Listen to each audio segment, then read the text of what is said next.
I'd like to call to order this regular meeting of the Upper Providence Board of Supervisors, September 20th, 2021. If everyone would please rise and join me in the Pledge of Allegiance. I pledge allegiance to the flag of the United States of America and to the republic for which it stands, one nation, under God, indivisible, with liberty and justice for all.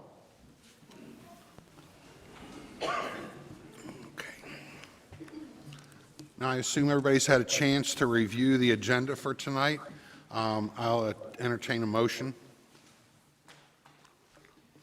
I move to approve the agenda. I'll second that. All right, I have a motion and a second to approve tonight's agenda. All in favor say aye. Aye. Any opposed? The motion carries. Thank you.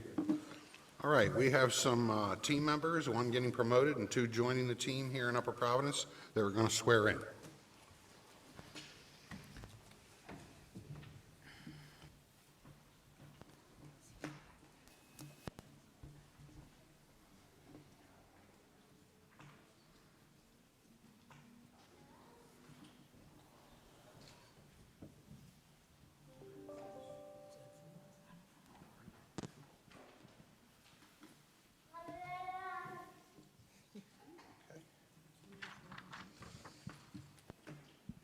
I'd like to call forward Steve McCoy.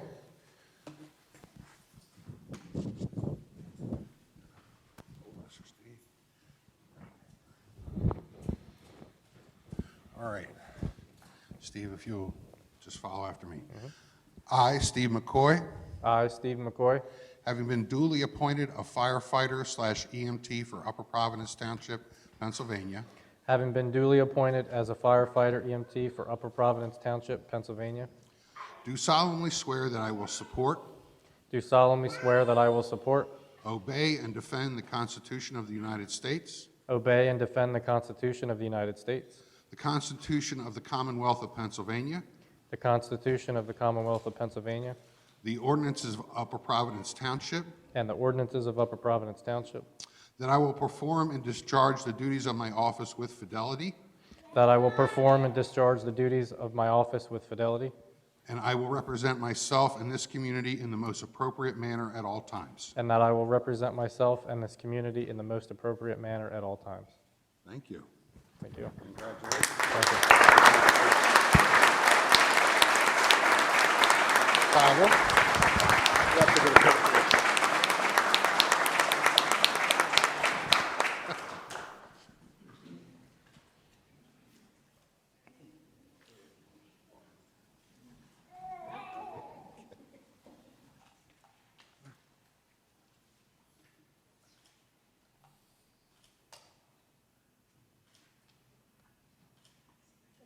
Great.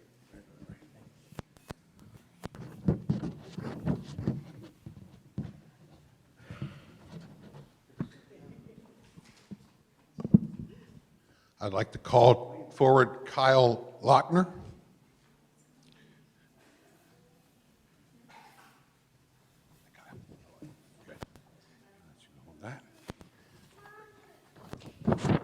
All right, if you'll repeat after me. Okay. I, Kyle Lochner, I, Kyle Lochner, having been duly appointed a firefighter/EMT for Upper Providence Township, Pennsylvania, have been duly appointed as a firefighter EMT for Upper Providence Township, Pennsylvania. do solemnly swear that I will support, Do solemnly swear that I will support, obey, and defend the Constitution of the United States, obey, and defend the Constitution of the United States, the Constitution of the Commonwealth of Pennsylvania, the Constitution of the Commonwealth of Pennsylvania, and the ordinances of Upper Providence Township, and the ordinances of Upper Providence Township, that I will perform and discharge the duties of my office with fidelity, that I will perform and discharge the duties of my office with fidelity, and that I will represent myself and this community in the most appropriate manner at all times. and that I will represent myself and this community in the most appropriate manner at all times. Thank you.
Before Detective Shea Johnson is sworn in, I'd just like to introduce you and give you a little bit of background on him.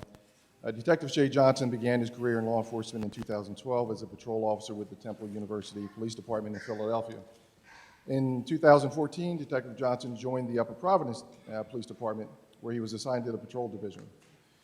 In 2017, Detective Johnson joined the Criminal Investigations as a supplemental investigator before officially obtaining the title of detective in May of 2018. From December 2019 until June of 2021, Detective Johnson served with the Montgomery County Detective Bureau Narcotics Enforcement Team, where he investigated narcotics trafficking and drug delivery resulting in death cases. Let's see here. Detective Johnson is a member of the Montgomery County District Attorney's Drug Task Force and the Mid-Atlantic Regional Gang Investigators Network. Detective Johnson served in the United States Army Reserves from 2008 until 2018, where he held numerous titles, including platoon leader, company commander, operations officer, and detachment commander. Detective Johnson obtained the rank of captain and has previously held the top secret security clearance. He is a veteran of the war in Afghanistan, as well as other operations supporting the global war on terror. He earned various awards during his time in the service, including the Afghanistan Campaign Medal and the Bronze Star. Detective Johnson possesses a bachelor's degree in history from the Pennsylvania State University and is currently enrolled in a master's degree program in the American Military University, where he studies criminal intelligence. Detective Johnson and his wife Jennifer have been happily married for 10 years and share 2 children, 5-year-old Levy and 2-year-old Grace. The family currently resides in Berks County. So, Jen, if you come up with your family. We will.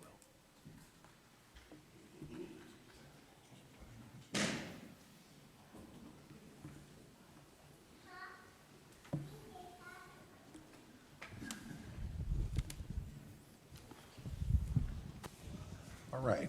Detective Johnson, if you'll repeat after me.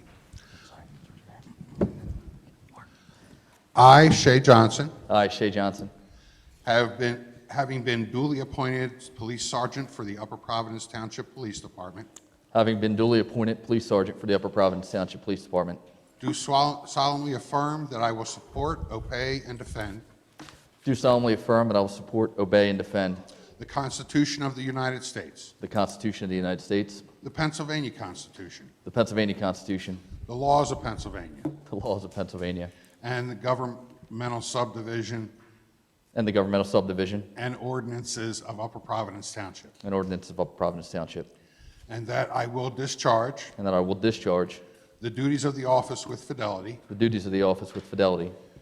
Furthermore, I affirm Furthermore, I affirm that I will uphold, obey, and enforce that I will uphold, obey, and enforce the law without consideration of a person's race, the law without consideration of a person's race, color, sex, religious creed, color, sex, religious creed, sexual orientation, age, national origin, sexual orientation, age, national origin, ancestry, handicap, or disability.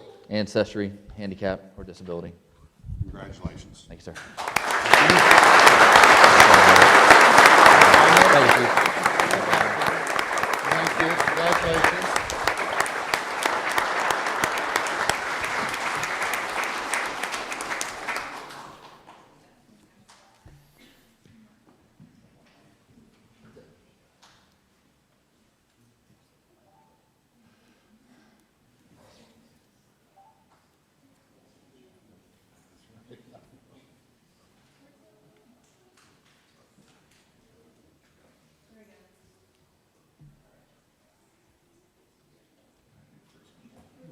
Nobody got stuck.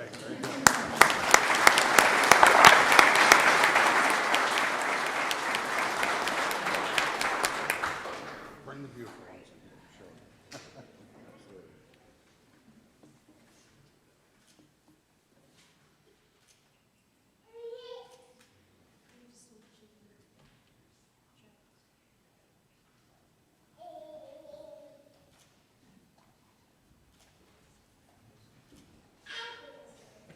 Thank you, everybody.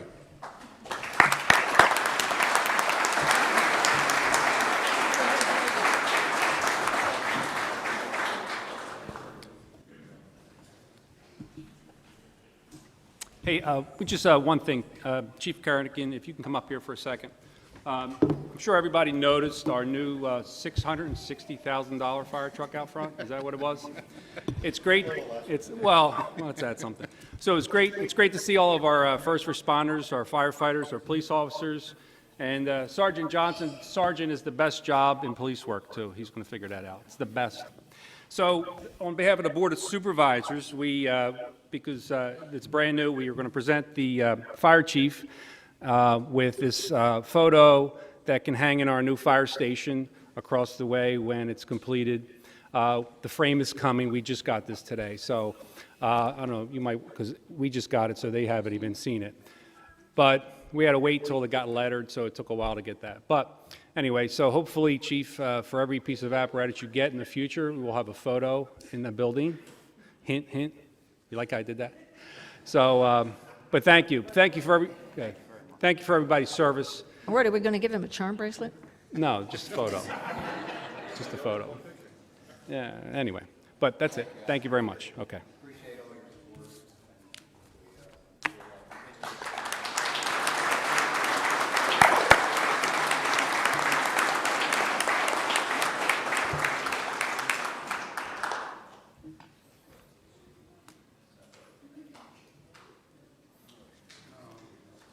I think everybody can go now, right? Everybody can leave. Yeah, you guys can follow okay. if you want. I don't want to. I know.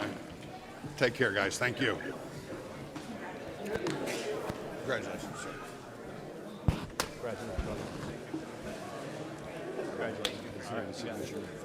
Yep.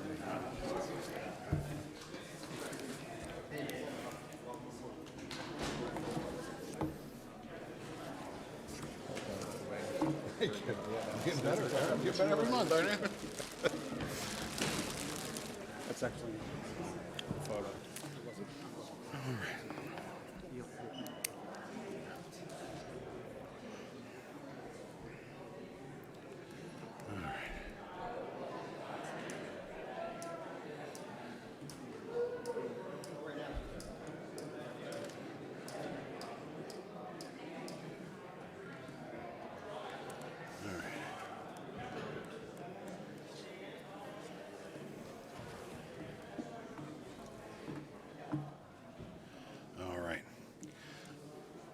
Okay, our next item of business is the executive session report.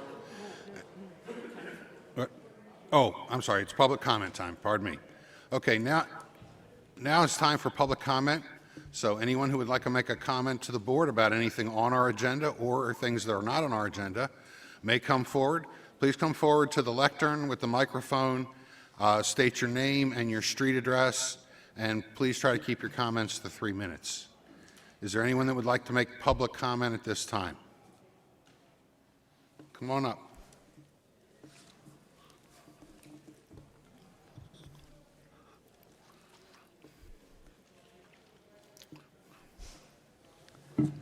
You can put your mask back on. Do I need to put my mask back on? I'm sorry. I'm talking to Dan. No, you're fine. Good evening, everyone. Thanks for I'm sorry, can you having just me give us come your, up. Oh, just your sorry. name and address real quick? Name is Betsy Daly, 257 Canal Street, Phoenixville, PA, 19460. Welcome, Ms. Daly. And first of all, I am one of the flood victims down in Port Providence, as I'm sure you're all fully aware of that.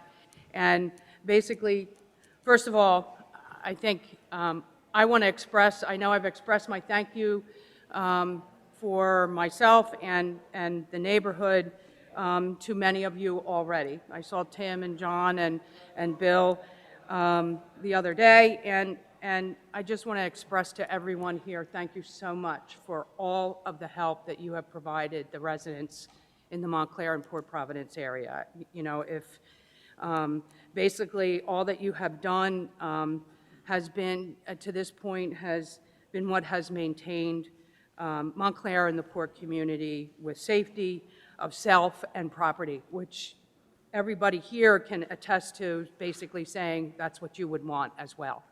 So everything that the township has done is huge. You know, the police being there, preventing the people coming in was phenomenal, and it really helped us those first couple of days. getting over the shock of all of this. So we really, really appreciate all of the help that you've done, and, words just can't say it enough. Thank you very much. Just by being there, just by showing up and communicating on the ground with us as we were going through this was really paramount to all of us. And jumping right in there with the Public Works Department, getting the trash out of our house, getting our precious belongings that we had to throw away out of our houses was amazing. But there is a problem. The township has, transitioned their job as far as all of this over to the county, and unfortunately, the county has not stepped up, in my opinion, in some of our opinions, has not stepped up quick enough. We have piles of trash all along the streets in Montclair, Port Providence. It's a health concern. We have flies, we have bees, we have, at some point, the rodents are going to be coming and going through, and it is getting to the point now. There was some dumpsters that were dropped off today. I don't know if that was the township or if that was the county. We're not sure. But I think a big part of this problem is the lack of communication from the county. And we really do need as much communication as you guys have provided to us. You've walked around the neighborhood, handed out papers. They need to do the same thing. And whatever you can do to impress upon them to do exactly the same thing. We don't have time to look at the internet. We don't have time to necessarily do a lot of that because we're worrying about money. We're worrying about, our houses getting mold in it, worrying about, getting our houses cleaned up and back into livable spaces for us, So I just want to impress upon you that that is what really needs to happen, and whatever communications you can get across to the county and or work across the aisle with them, so to speak, we would appreciate whatever you can do. Thank you very much. Ms. And again, Daly, thank you for everything you have done. Ms. Daly, I appreciate all your comments. It's been very concerning to us that Montgomery County has, they're not operational. The people that we just saw in this room and the Public Works folks, I don't have to tell you, you live there. They're the ones over the past 3 weeks that has responded. We've kind of been, frankly, we've kind of been strong-armed by the county to follow their plan, and we're not happy with it. And if we have to, or actually, believe we put the dumpsters there, we're not going to let it. We're not going to let it continue. They're trying to hold the purse strings over us, but frankly, I care more about you and their neighborhood than anything else. So we're going to make sure that the trash is picked up, and if they don't respond, I, for one, and I think everybody else here, because everybody else here has done a tremendous job. I compliment every board member here. Yes. We've had more discussions about the trash issue than most anything, so we're going to make sure that that gets done. I read today that FEMA is at the community college. Is that right, Tim? And I think they should be here. I mean, okay, all right. Maybe I'm ahead of you, but things like that. We need to make sure that the resources here. You're not. I don't want you to have to drive to the community college, to Bluebell, for a claim. They should come to you. There's only a couple places in the county that were really severely impacted. So I appreciate your kind thoughts. Thank you very much. Thank you very much. All right, if anyone else would like to come forward?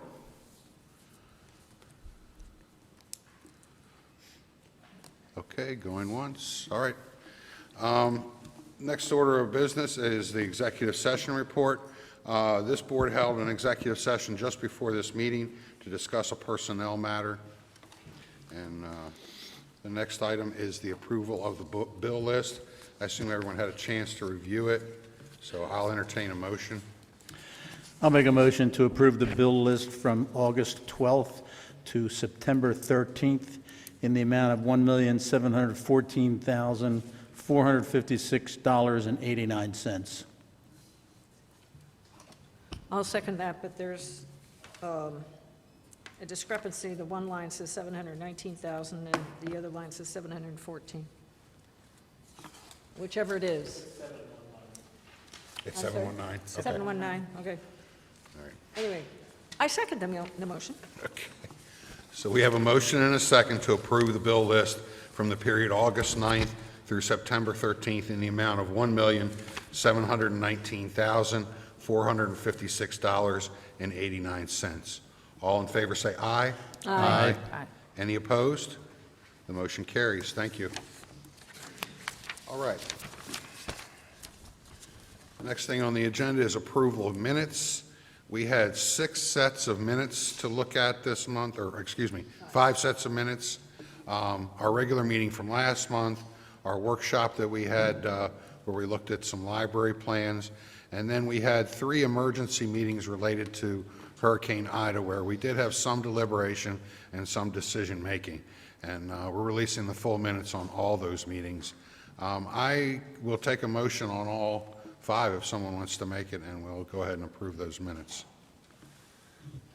I'll make a motion to approve the minutes for the August 16th regular meeting, August 25th workshop meeting, September 7th emergency meeting, September 8th emergency meeting, and December 13th emergency meeting. I'll second that. All right, I have a motion and a second to approve the minutes for August 16th regular meeting, August 25th workshop meeting, September 7th emergency meeting, September 8th emergency meeting, and September 13th emergency meeting. All those in favor say aye. Aye. Any opposed? The motion carries. Thank you.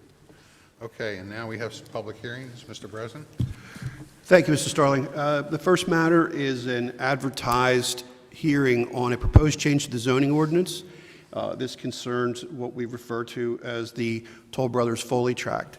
And the ordinance is one that would change some of the requirements in the R2 relating to cluster development. I will have marked as exhibits on behalf of the township as follows. Exhibit 1 is a copy of the advertisement and proof of publication for the hearing. Exhibit 2 is a copy of the proposed ordinance. Exhibit 3 is a letter from Grace & Associates of August 18th. And Exhibit 4 is a letter from the County Planning Commission dated August 26th. And those will all be admitted as board exhibits. Is there anybody in the audience who came with questions, comments, or concerns about the proposed ordinance? Okay. Let the record reflect that nobody has raised a hand or come forward with any stated concerns or comments about the ordinance. Supervisors, do any of you have any questions or comments about the proposed ordinance? No. I don't think so, no. Okay. This request was comes after the Planning Commission meeting at which there was a vote recommending not to have the ordinance adopted. It wasn't a unanimous vote. There was one vote in favor of the proposed change to the ordinance. That recommendation is not binding upon you in any way. If you have any questions about the Planning Commission proceeding, feel free to ask, but I just wanted to make it a part of the record. Okay, otherwise it's, I would turn it back over to Mr. Starling to call it for a vote. Okay. I do have Go ahead, a Al. couple things. We've met with the residents, and I see some of the residents in that area here tonight.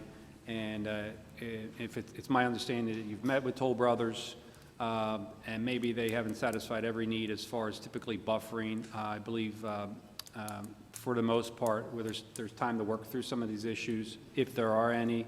But I believe that Toll Brothers has been willing to work with the residents in the immediate area. In regards to the Planning Commission, I attended the Planning Commission, and frankly, I have to say that I wasn't happy with what I saw as far as the vote and understanding some of the background of the dissent. And my only question to the board here is we need to make sure that the folks who serve on our boards understand their duties and responsibilities, and if there is a conflict or some type of relationship they have with a piece of property or a business that they're in, and they vote against it for that reason, that's inappropriate. So that's why we're bringing this up. Myself and Mr. Starling were at the meeting, and again, the people that we appoint the board should serve the best interests of the township. And I'm not saying there was anything completely inappropriate, but I just don't like the tenor of the vote that took place at the Planning Commission, if that's fair. I won't go into it any further. I agree with Al about the meeting that we had with Toll Brothers and the developer over there and the residents, and they were very responsive to the residents and the neighbors, and will continue to be. It's obviously not in any developer's best interest to be at odds with the people around them when they're developing a piece of property, and I thought they did a good job with that. So I also would recommend that we approve this. So I'll entertain a motion.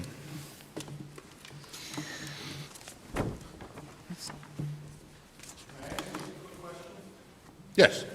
Come forward, please. Here, you have to speak on the mic. Yeah, everything's got to be recorded. Michael Crescitelli, Crescitelli. I live at One Valley View Drive, so I think it's safe to say I'm the most affected from this new development. I butt right up to Ned Foley's field farm. I've really appreciated Brian. He's been coming to my house and talking and discussing the plan. And from what I understand, you're going to accept that plan tonight?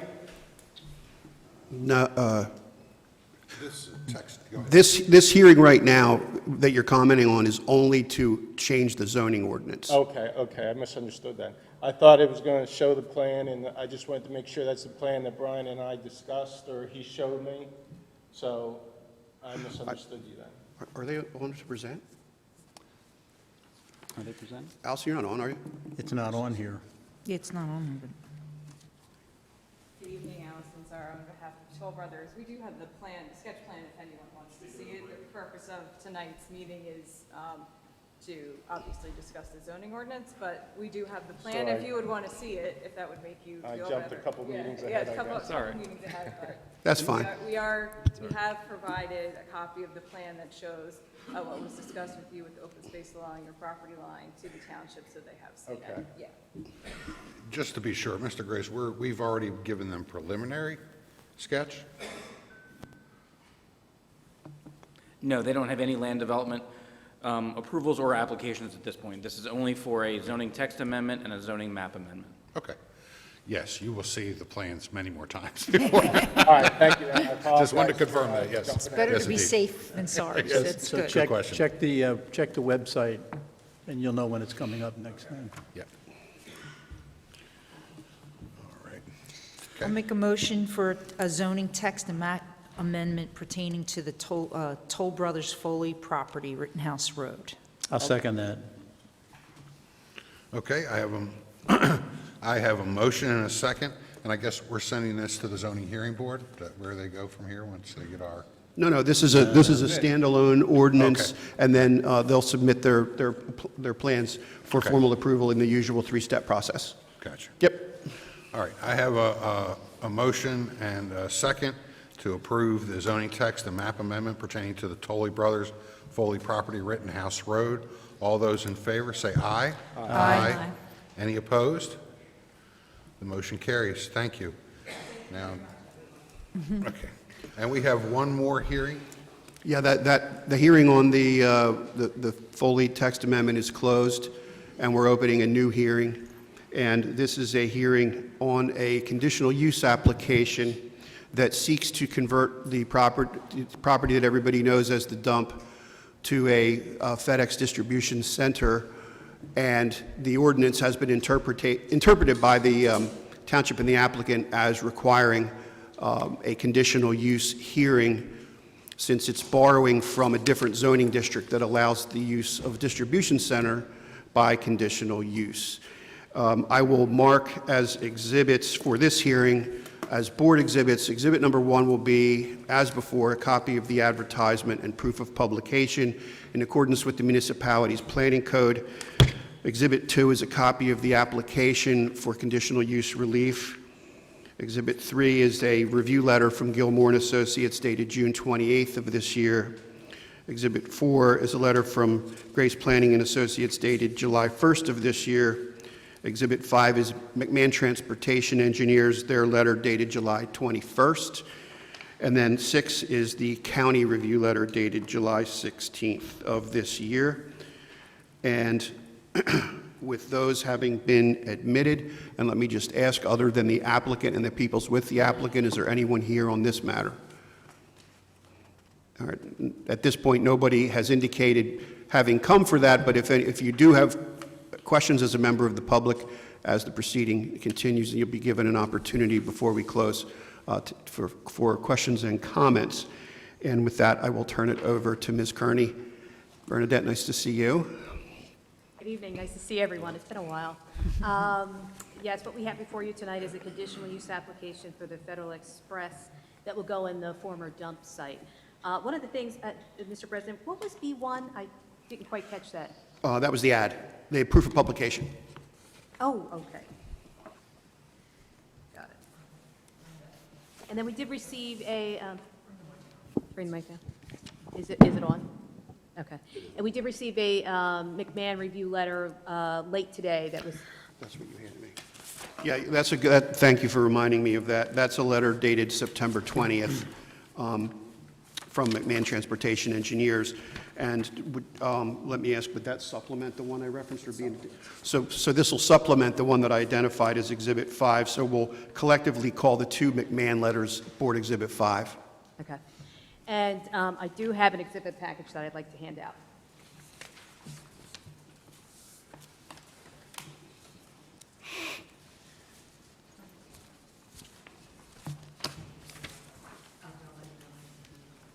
Thanks.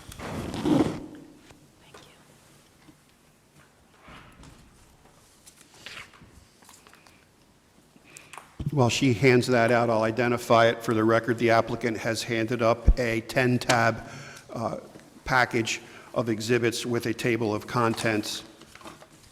And there not being any other parties or protestants, I don't see that there will be any problem admitting any of them, but you can run through it as you wish. Yes. Just briefly, we have here tonight to testify on behalf of the application Brad Macy from Audubon Land Development, if you need him to testify. But we were really going to focus on Kester Kelly from BL Engineering, the engineer, Brian Proska from TPD, who's the traffic engineer, and Mr. Connor, William Connor, who's from FedEx, who can explain the operations at the site. I provided the Board of Assessment information for the 4 parcels that are part of the application. As you're aware, it's the overall 422 development has several, and I don't know, are we able to put up the plan on the, and it's, I don't have the overall plan now. I have. You have that.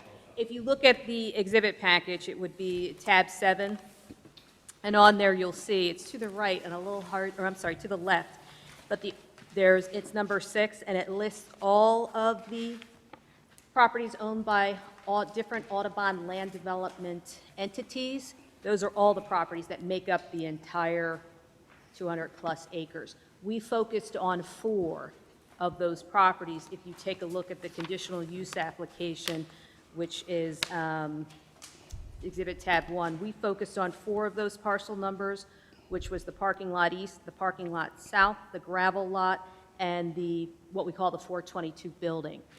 And so what you have for the printout from the Board of Assessment from Montgomery County and the deeds are Exhibit Tabs 2 and 3. Brad can go through those, or we can just move forward with those as is in the... Well, a couple things with that. Number one,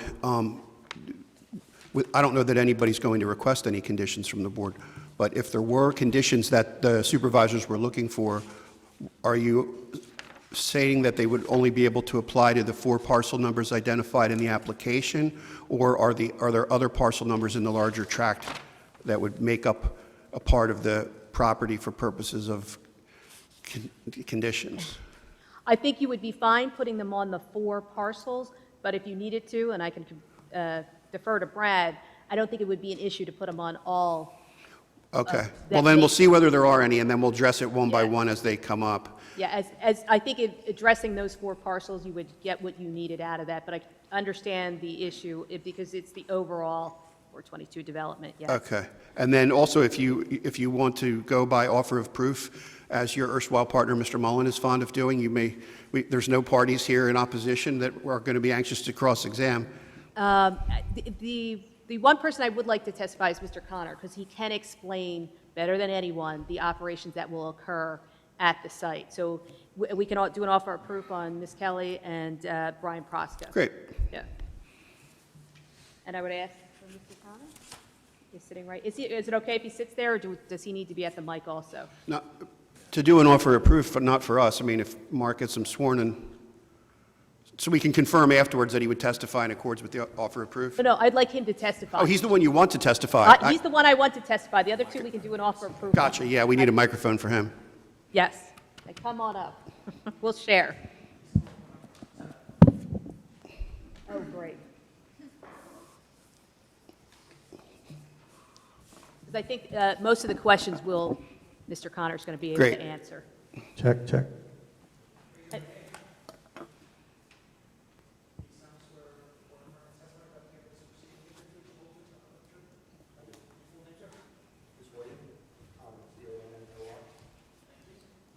And Mr. Connor, just explain briefly for the board who you are and what you do. Yeah, I'm Managing Director of the Real Estate Group for FedEx Ground.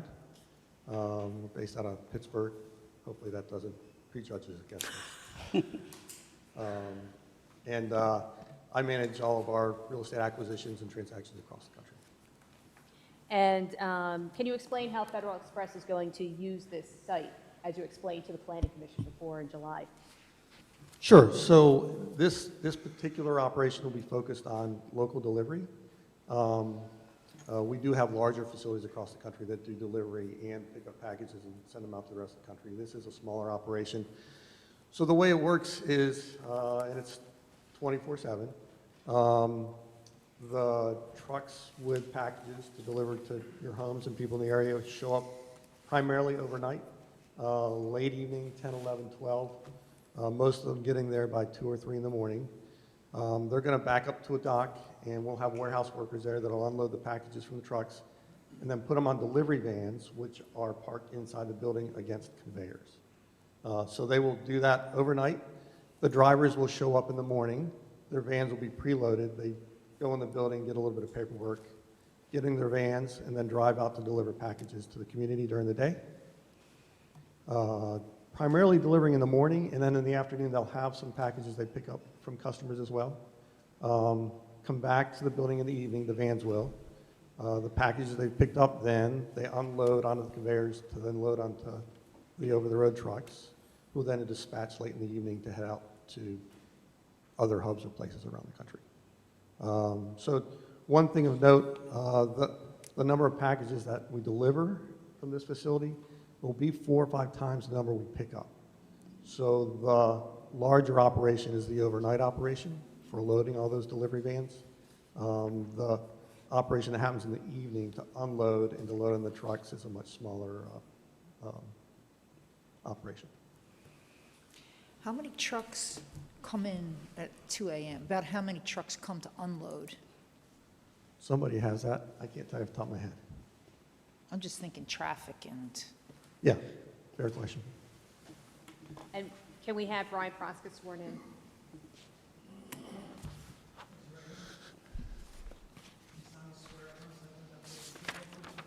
I do. Brian, B-R-Y-A-N. Proska, P-R-O-S-K-A. Correct. And Brian, you're from Traffic Planning and Design and prepared the traffic impact study that's part of this conditional use application? That is correct. Okay. And you might be the better person to answer the question that was asked. So overnight, the 2 a.m. time frame, is that your question? Approximately 3 or 4 trucks during that time frame, in that hour? In an hour? Correct. Okay. But during that whole schedule, during that whole... So they're looking at, in the peak season, December timeframe, November timeframe, up to approximately 40 trucks over the course of a day. So this is a 24/7 operation? Yes, sir. Okay. I also have some concerns about traffic. I was reading one of these reports, and they made reference to some of the parking that's down there. Can you guys address the parking? There's a lot of major events that happen at the Expo Center. Some of them create traffic jams on our roads already, and you're going to add to it. I just want you to address that aspect of it. Yeah, so just a couple things. First one I want to note is that the traffic as we presented is based on basically our 3 busiest weeks of the year, which is in December. We want to plan it that way because we want to make sure, even though it's a small portion of the year, we're not a burden to the roads that's going to be cumbersome to the community. For the rest of the year, our traffic is typically at about 75%, about 3/4 of what we showed you in the traffic study. Be that as it may, I think the key thing is I think the hours that our traffic coming are because the operation in the evening particularly is much lighter than the morning. Then I'm guessing the expo and things like that aren't happening at 7 and 8 in the morning, but maybe I'm wrong about that. But because the evening operation is much smaller than the morning one, then I don't think that's going to be a huge conflict.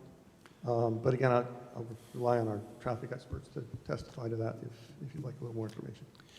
So without looking at this traffic report, can somebody give me a guesstimate as to how many trips you're talking about here throughout the day, throughout a 24-hour period?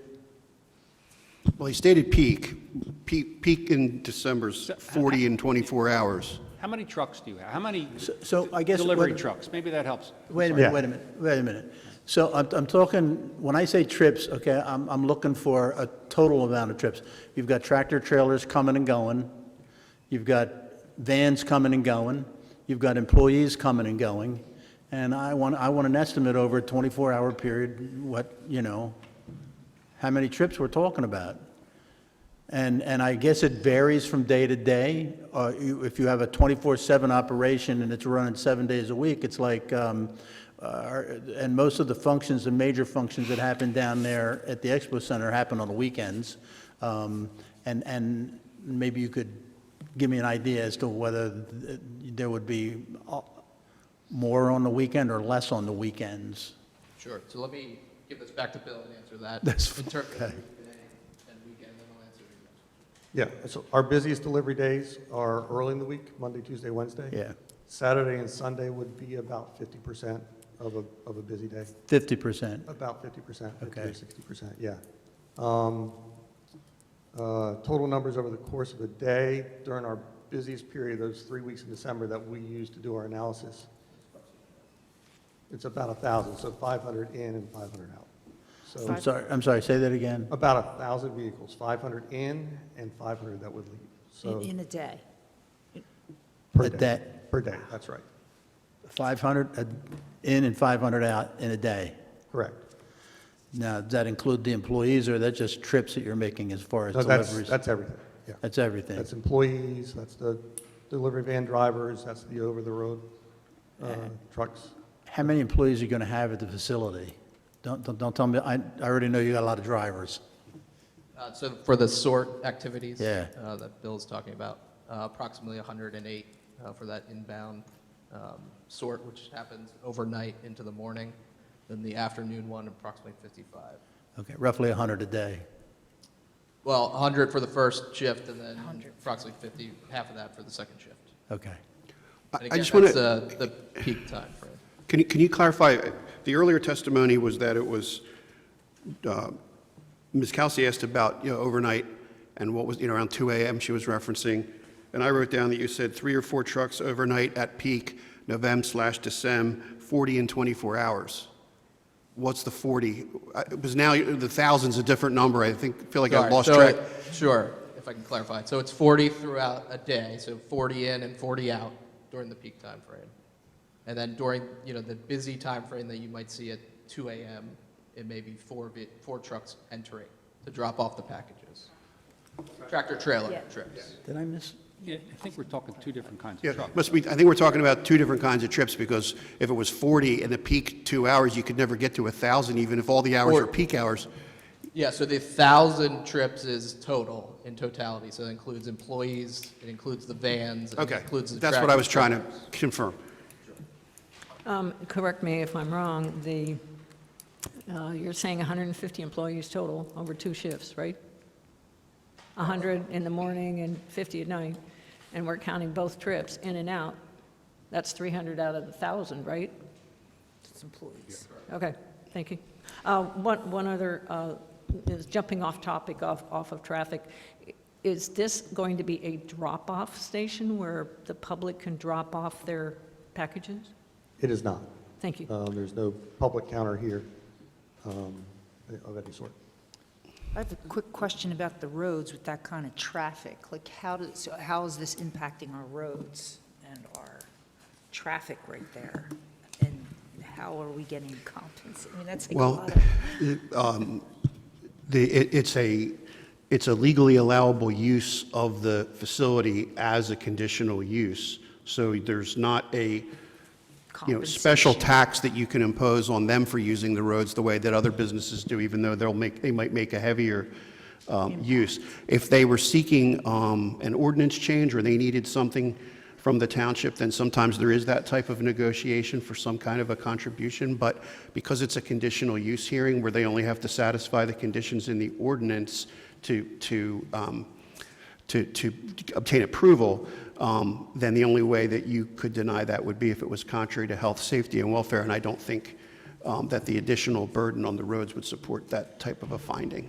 So once we give them the conditional use on this thing, they're free to go do what to run their operation. Well, I don't know whether land development's involved. I think it's only internal improvements. Or I don't know whether you were already assuming any land development. No, we were assuming no land development, right. And in Mr. Moore's review letter from September 20th, he does have 2 indications, number 1 and 2, of certain restrictions that he wants. And Brian could go over those. But signage, basically, we shouldn't be going down Paulings Road, things of that nature, and we certainly can get into that. But we recognize that what Casey has put on this letter, we're going to have to abide by. We assume it Controlling will the be a traffic condition of approval. flow is different from having them pay for the use of the roads. Okay, You can put all kind of conditions on the traffic movement, but that's different from charging them for the roads. So I have a question. So just to make sure we're on the same page with the flow. So you have overnight crews, that's when the 2, 3, or 4 tractor trailers come in the middle of the night. So the shift starts at 11 o'clock for the sorters, 3 o'clock, what time do they start? So for the morning sort, Right. to load the Morning vans to go deliver, that starts around 2 a.m. Okay, 2 a.m., they're unloading the tractor trailers, 3 or 4, right? And Yeah. they load the trucks, so delivery trucks, about 40. Is that what you're Yeah, saying? so let me just clarify. Okay. Actually arriving in that 2 a.m. hour, there's about 4 over-the-road trucks. But there will be other trucks arriving 10, 11, 12, 1 a.m. So Okay. that when they begin the sort, there's enough volume on the trucks there already to unload over the course of the night. Okay, so then delivery trucks, the ones that come to our home, how many Right. are there? So there will be about 90 in the building. How many? 90 90 FedEx trucks. FedEx delivery trucks, Okay. right? So, Wait a minute, but we should be clear that Yeah. the traffic impacts report was, we based it on 155 Yeah, let me, trucks, yeah, so if I could finish, yeah. We'll have about 90 in the building, and they'll be sorted, filled overnight, and they'll leave in the morning. After they leave, we'll have about 50 more that'll come into the building for an additional sort, and then they'll leave a little bit later in the okay, morning. it's staggered. I understand Yeah. how it works. So they're going to be like ants at 9 o'clock in the morning, 8:30 in the morning, they're loaded, and then poof, they're all gone. They're going to leave Oaks, right? There's where the problem will be. Yeah. Right, because I understand in the traffic report that they're supposed to go down Station Avenue, right, and/or Mill Road, or Station Avenue, we're supposed to go down, the trucks, when they leave, because you're going to run into this gentleman right here. Because, Yeah. so. We don't what- wanna run into So because they're delivery drivers, so they're going to leave at 40 trucks are going to leave as soon as they're loaded, because they can leave at a certain time, and they're going to go up Station Avenue, and Mr. Cute FedEx driver, because we all love them, because they deliver us our toilet paper, and they're going to come up and they're going to look at the light at Station Avenue and say, nah, I'm going to go down Montgomery Avenue. And there's where the problem is going to be. They're going to make a left, and they're going to go down Montgomery, and they're going to go down the other streets in Oaks, and they're going to make rights, and they're going to be going through our neighborhoods. That's when you're going to run into the Upper Providence Police. Now, we're going to have a great relationship as long as we're communicating with the FedEx drivers that speed and they stay on the roads that they're supposed to stay. And because otherwise, the room will be full with everybody who lives in the village down there. And we can't have. And I'm sure this is going to work out. Not really concerned, except that, you know, when these contractors come in, because they're contractor drivers, right? Yes, sir. Okay, so they're going to come in, you're just going to have set expectations. Perhaps we have meetings with the Upper Providence Police, with the management, to make sure that we're on the same page, right? And then in the afternoon, those trucks scurry back, right? Correct. So, and then it repeats. So our issue is the local traffic on that exit of the facility. That's where you're going to run into problems. Yeah, understood. So a couple things. They don't all show up at the same time and leave at the same time. So it will be staggered over a period of a couple hours. And then the direction they go really is going to be dictated on where they have to deliver the packages. So if I'm heading north, for example, up towards Norristown to deliver, I'm going to get on the 422 and go north. Well, you're only going to go up, Station Avenue, or you're going to go back the backside of Station Avenue on the Pollins Road. There's only two ways in and out of that place. Yeah. And it's okay. Okay. Just as long as they understand the speed and stay out of the neighborhoods, everything will be fine. Yeah. We know they're going to go on 422, but they have to go through the Village of Oaks Understood. to get there. Okay.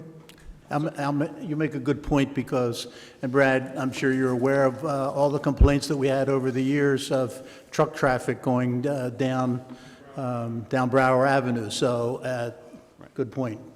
One thing I wanted to ask you have all these vehicles. How do you intend on fueling these? Do they just have you're not planning on putting fuel on the place? No, sir. So typically, as they're out driving the route and delivering, that's probably when they would fuel.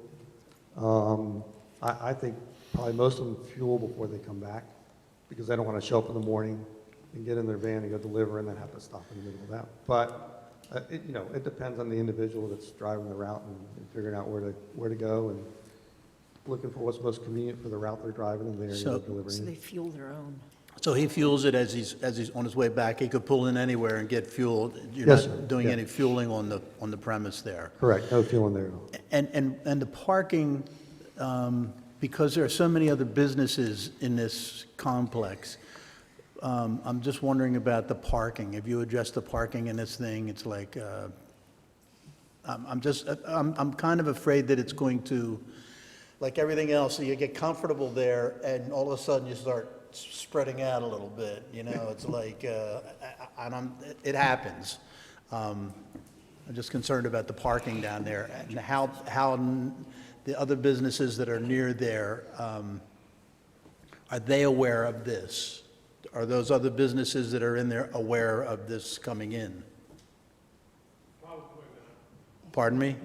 I know, Brad, before you testify, let's get you sworn. But I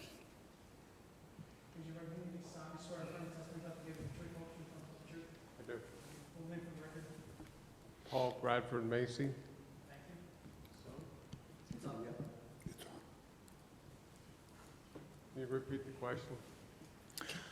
The other businesses in the facility there, are they all aware that FedEx is coming in? I would say probably not.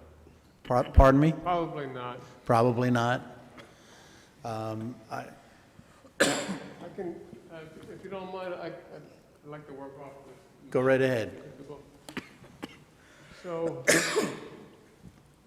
if you recall, when we did Cirque du Soleil, we resurfaced all this parking and put all the spaces in there. We had originally thought we would allocate half of the spaces in front of the dump. But if you recall, when Cirque du Soleil came to town, the dump barricaded their spaces because they were entitled to 288 spaces. and they weren't going to take anything less than that, so we were not able to share parking for any of the other businesses. With this FedEx, what we're going to do is, these will all be, this is a parking field for FedEx, and there should be leftover spaces available. All these spaces are restricted from use by FedEx, so we will still have our parking fields that we have today. So you're not using that light gray area there for any of the No. parking? None of these will be used. Okay, is there a fence around that? Is it separated? Is it, like I said, you know, we have a tendency when we get into a place, it's spread out a little bit. It's like, It certainly will be easy enough for them, for FedEx to direct their folks to not park there. Trucks, vans, cars, they would all have to use the parking lot to the east of the building. yeah. I have no problem with the concept and having FedEx there. I just want to make sure that it fits, and I just want to make sure that it's going to work, that's all. I just have a little bit of concern about how that traffic is going, how the flow of traffic in the mornings when they're all leaving. And I get it, sometimes the trucks, deliveries come and go at different times, and the parking. Who do we address if there are issues with those things when this thing opens up? Well, I think Mr. Macy would be one person to address, and I'll let Mr. Connor address that also. Yeah, from a day-to-day operational standpoint, the manager that manages this facility would be the first alternative if people are parking where they shouldn't be, and then he can address it with his employees. Okay. And obviously, if they don't do what they're supposed to do, then there's going to be, you know, repercussions for them. And then, to the extent that that's not working, then you can always reach out to me or somebody in our real estate group at the corporate office, and then we'll get involved and make sure that it's being taken care of at the local level. Okay.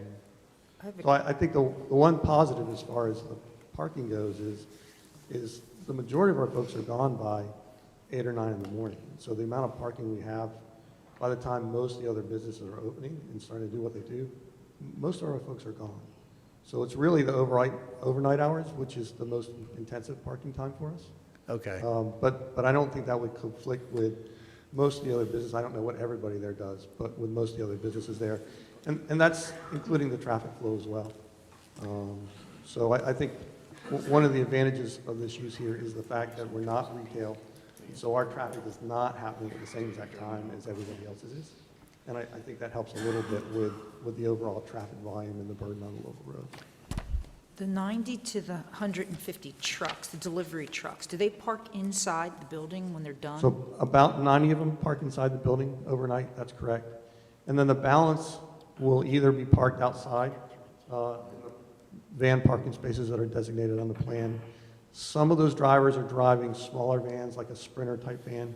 Some of them will actually take their vehicle home at night and then drive it back in the morning. But between the ones going home and the 20 or 30 or so spaces we have designated for van parking outside, plus the 90 in the building, that covers the totality of our van parking requirement. Right, I agree. That was the only question I had. The trucks are inside. So this place is busy from 7 to 9, and then it gets quiet. Yeah. Right. From about 9 in the morning until about 4 in the afternoon when the vans start coming back. There's a skeletal staff that's going to be office workers and management. There's some maintenance and cleanup going on, and some calling customers who weren't there to deliver a package to find out what's a better time to call, that sort of operation. But the middle of the day operation here is relatively a skeletal crew. Yeah. All right, we jumped around with some questions. Did you have any other direct that you wanted to elicit from the witness, from Mr. Connor? No, I think we covered it all. Okay. The questions weren't being asked. Okay. Is there any supplemental, based on all the questions, is there any supplemental live testimony you want to elicit from TPD? Just that, Brian, you hand him.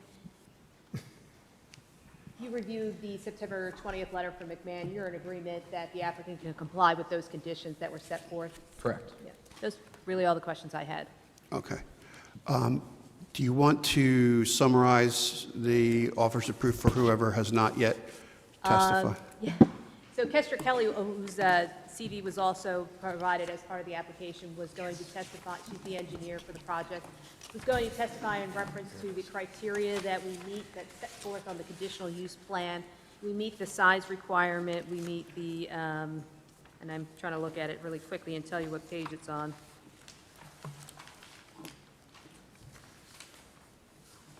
It's on the second page of tab 7. So the minimum lot area, the minimum frontage on a road, the maximum amount of floodplain, the maximum amount of steep slopes, and the loading and unloading. That conditional use criteria is set on the second page of tab 7 on the left. And Mr. President, that's why I had indicated that the requirement is 10 acres and we have 232.68 acres. That's not those 4 parcels, it's the whole 422. Okay. Yeah, and I just wanted to make that clear because on the front page of the plan, under number 6, also on the left side of the page, is all the owners. But we just picked out the 4 that were most effective, the 2 lots, the gravel lot, and the actual building. What was that witness's first name? Kestra, You spell it? Kestra. Okay. Was there any other witnesses? Well, was Mr. Macy going to add anything additional, or can? No, I was just going to have him testify in reference to the ownership if you needed that, but as we've been before the township for many years, there are a series of different Audubon land development entities that you'll see on that owner list that own different parcels in that 232 acres. But the correct owner is identified in the application for these parcels? Yes. Oh, the four that are involved, are they all That's in? Penn Oaks and Oak Mills, yeah. Okay, they're all in the same ownership? The 4? Oh, 3 are in one name, and one's in the other. And those are the 4, so there's 2 applicants then? 2 applicants, yes. It's a little hard to hear. It's a tough room to hear in, for sure. I have one last question. You might, Casey, I want to just, so Wait, we've wait. got, oh, go ahead. He hasn't been sworn, so we're not sure how we'd get to that yet. Maybe we'll see if anybody of her people can answer your question, and if not, then, we might need to swear him, but we have to let her get through her case first. Oh, sure. Okay, so is there anybody else whose testimony you want to offer? No, just that the witnesses, Mr. Proska and Ms. Kestra, would have testified that we meet the criteria set forth for the conditional use standards and the standards set forth, and I believe it's 209. Okay, yep. Is there anybody in the audience that has any questions of Ms. Kearney? Okay, the record will indicate none. And you're admitting your packet with tabs 1 through 10, so that's admitted. And do you have anything else? No, unless anyone else has questions. Okay, let's see whether anybody on your side can answer Helene's question, and if not, we'll decide how to handle that. No, I just, Ask Casey. ask Casey. No, we'll get there. No, Go ahead. I guess I just wanted to say, I mean, it is taking on a lot of traffic, and I wanted to see if there's anything that is of concern to you. I'm sure it would be in this letter, but we're handed this at the last minute, so I wanted to see if there's anything. Well, the complication here is that we're not, you're deciding a conditional use application. You're the governing body, so you can't present your own case to yourself through calling your own witnesses. If Bernadette doesn't object to Casey testifying, then it's not a problem, but because it's a conditional use hearing, you don't automatically have that luxury. And I have no objection to Mr. Moore testifying, but I did want to kind of lay this out a little more. When we came before the Planning Commission back in July, we recognized at that time McMahon had not yet issued a letter. So we knew we were going to have to work with them through July till today. Going back and forth on the traffic report, it was, traffic planning design submitted it, they revised it. I think we in the end got 2 or 3 letters from McMahon. They have worked, traffic planning design has worked with Casey and gotten down to this letter from September 20th, which we recognize that Mr. Moore wanted certain wayfinding signs and certain markings done, and we recognize that and we will do that. But yes, I'm certainly happy to have Mr. Moore. Okay, well, given that she has no objection to that, we can certainly have Casey sworn right now and see if he can add some additional.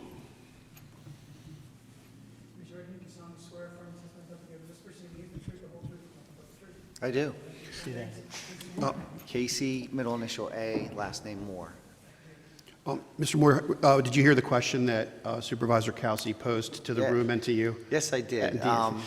And just to play off your question and Bernadette's question, when they initially submitted, we had a number of issues for them to look at. Operations at intersections and how they might be during the peak hours, how traffic related to the prior use, the dump, knowing that this was going to have tractor trailers and van traffic, how the flow would work, do the radii work or the geometrics there, what's the condition of the pavement, the parking, a lot of the questions that you brought up.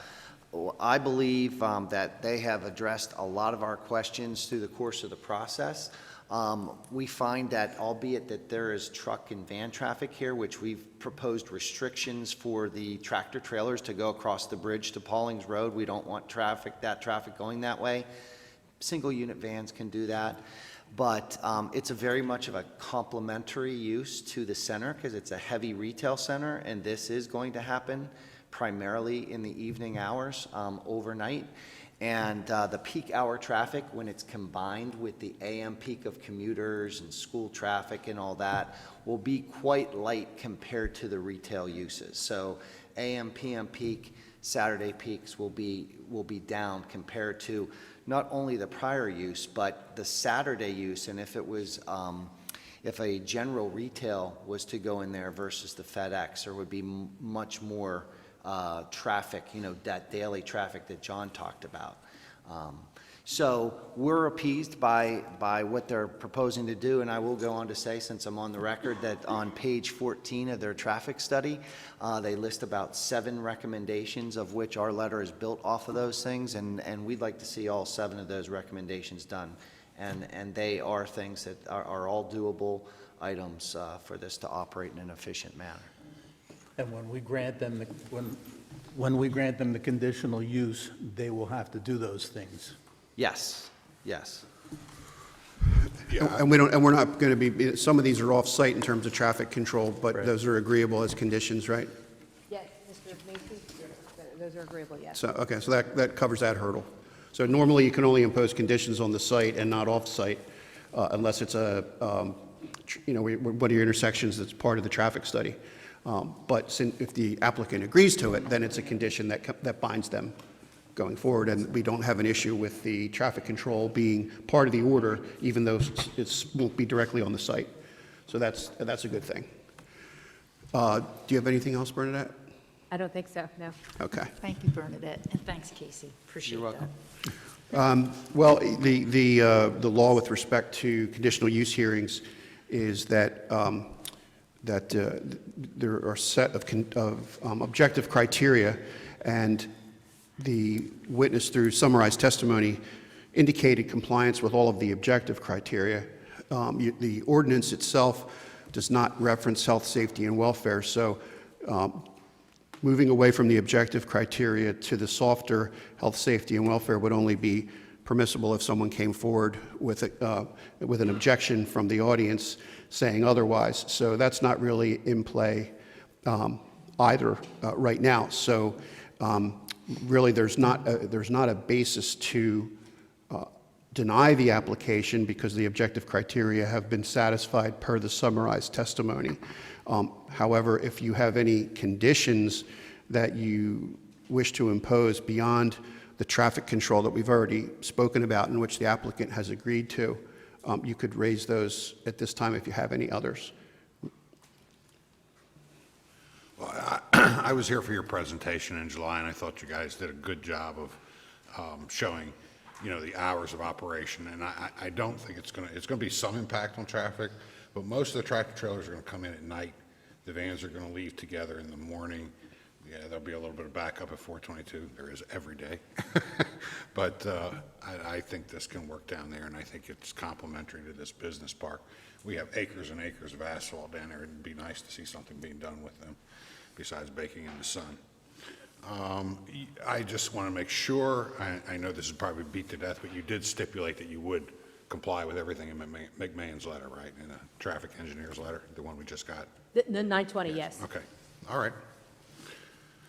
If there's no other questions, I will entertain a motion. Just Go ahead. We're done with the hearing then. Well, some places split the vote out to later on the agenda, but right now you're still in the hearing. You've closed the testimony, but your vote will be a part of the hearing. Okay.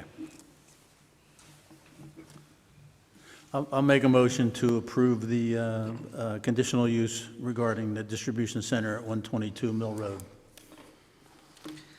I'll second that.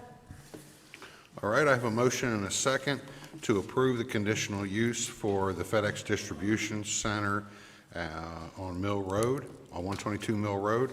All those in favor say aye. Aye. All those opposed? The motion carries. Welcome to the township. Thank you. All right, next order of business.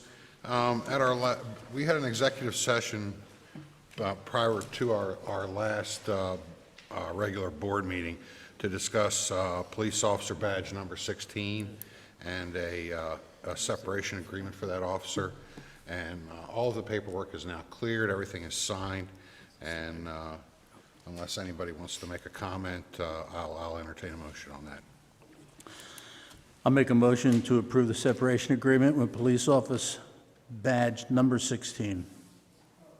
I'll second. All right, I have a motion and a second to approve the separation agreement with police officer badge number 16. All those in favor say aye. Aye. Any opposed? The motion carries. Thank you. All right. Consider resolution 2021-42 for final land development approval for Hallmark Builders for the property at 395 Greenwood Avenue, Oxford Lee subdivision. And you'll note that this resolution is shorter than the preliminary approval resolutions because all we're really doing is confirming that the i's have been dotted and the t's have been crossed, as we previously discussed. Okay. Do we have any comments? Okay. All right. I'll entertain a motion. I'll move to adopt resolution 2021-42 for final land development approval for Hallmark Builders for the construction of 17 units at 395 Greenwood Avenue, also known as Oxford Lee subdivision. I'll second that. All right, I have a motion and a second to adopt resolution 2021-42 for final land development approval for Hallmark Builders for the property at 395 Greenwood Avenue, known as Oxford Lee subdivision. All those in favor say aye. Aye. Any opposed? The motion carries. Thank you. All right. Next on our agenda is consider adopting resolution 2021-43 for tentative land development approval for the South Lewis Road townhomes for the property at Lewis and Vaughan Roads. And this one's a little bit longer. This is only the tentative approval, but we do make reference to the consultant review letters.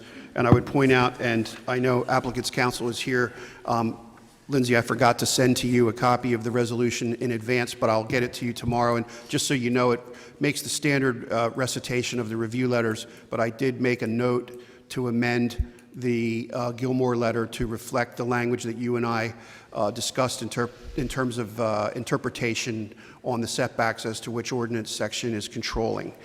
So that's contained within the resolution, and otherwise it's a very standard inclusion of the letters.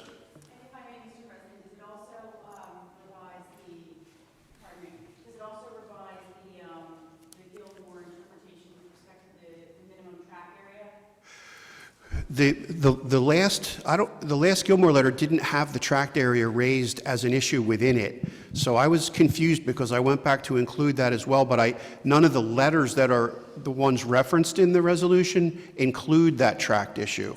So I think that's what it was, because when I went back to their letter, I didn't see it. So I do agree with you on the tract area interpretation, but it's not expressly referenced in the resolution.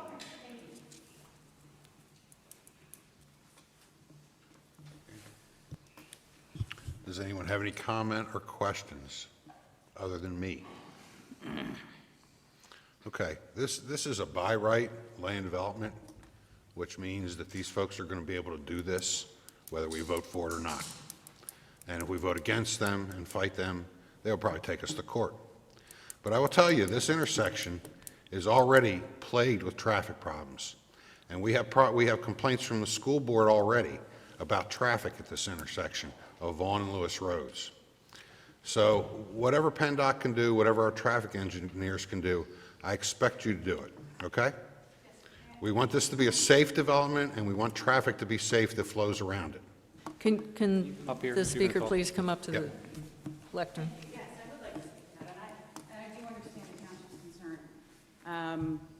We just only recently, after the Planning Commission meeting, received a copy pursuant to a right-to-know request of the McMahon study that was conducted pursuant to the township's concerns and potential action to construct, I believe, a roundabout at that intersection. I understand, of course, it was not the township's purview to move forward with those plans, but we have engaged TPD as our traffic engineer.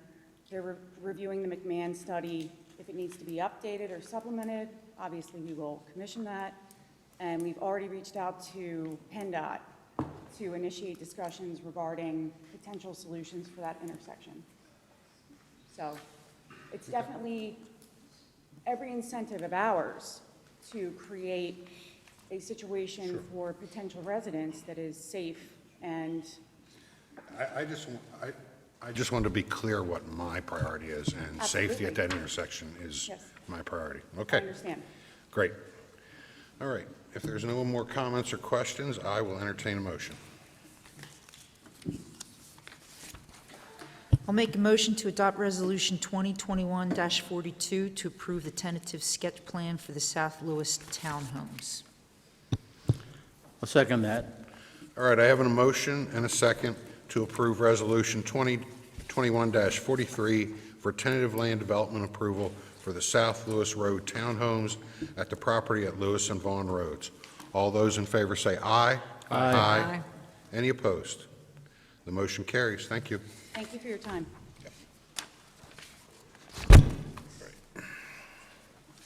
All right, on to new business. Consider adopting Resolution 2021-44, extending the emergency declaration for Tropical Depression Ida through October 19th, 2021. Our reason for doing this would be to continue to be able to be reimbursed, if we can be reimbursed, for our ongoing operations in the Montclair, Port Providence, Lower Indian Head, Perkiomen Woods, areas that were affected in the recent catastrophic flooding. And I know you've heard talk a little bit about this. We crested higher on the Schuylkill River than we did in Agnes in 1972, which kind of used to be the old standard, you know, for, well, it wasn't as bad as Agnes. Well, now you can say it wasn't bad as Ida, and you were there. But, so anyway, just want folks to be aware that we had a serious disaster here in the township, and our staff and folks handled it wonderfully.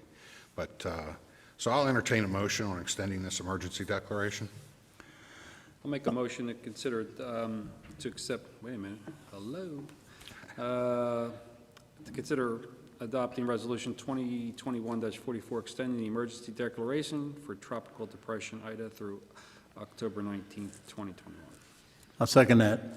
All right, I have a motion and a second to extend the emergency declaration for Tropical Depression Ida through October 19th, 2021. All those in favor say aye. Aye. Any opposed? Motion carries. Thank you. All right, and the next two items are resignations from two of our boards, and I don't see any reason that we won't accept those resignations, so I'll entertain a motion on both, one or both. I'll move to accept both resignations. All right, I have a motion to accept two resignations, one for Blair Hinterleiter on the Zoning Hearing Board, effective immediately, and the other from Mackenzie Martin from the Parks and Recreation Board, also effective immediately. All of those in favor say aye. Aye. Aye. Any opposed? That carries. Thank you very much. Okay, and now we're down to manager and department head reports, and first we're going to hear a little bit about Tropical Depression Ida. Mr. Chairman, I struggled trying to take weeks of a lot of data into a very concise, high-level report. So Chief Kerrigan's going to help me review just some of the, what we think are noteworthy updates, where we stand with that. And we have some pictures that we'd like to share, just giving an idea of some of the rescues that we did. And when we get down to the Montgomery County operations donation, I'll take over. So. Okay. So just to give everybody just kind of a very high-level overview of some of the things that we were dealing with, we just chose a few pictures here. This would be the Arcola Road Bridge area. I'm not exactly sure when this was taken, but it was very early in the incident, probably by daybreak. Yeah, so if anybody ever imagined that they would never see the water go over the new Arcola Road Bridge, well, here you go. So I thought that was a pretty good, you can keep going. Was that bridge in Walnut Street? Yeah, there's probably a better. So here's an area of Canal Street. These pictures were all, most of these pictures were taken on, I want to say, Thursday morning.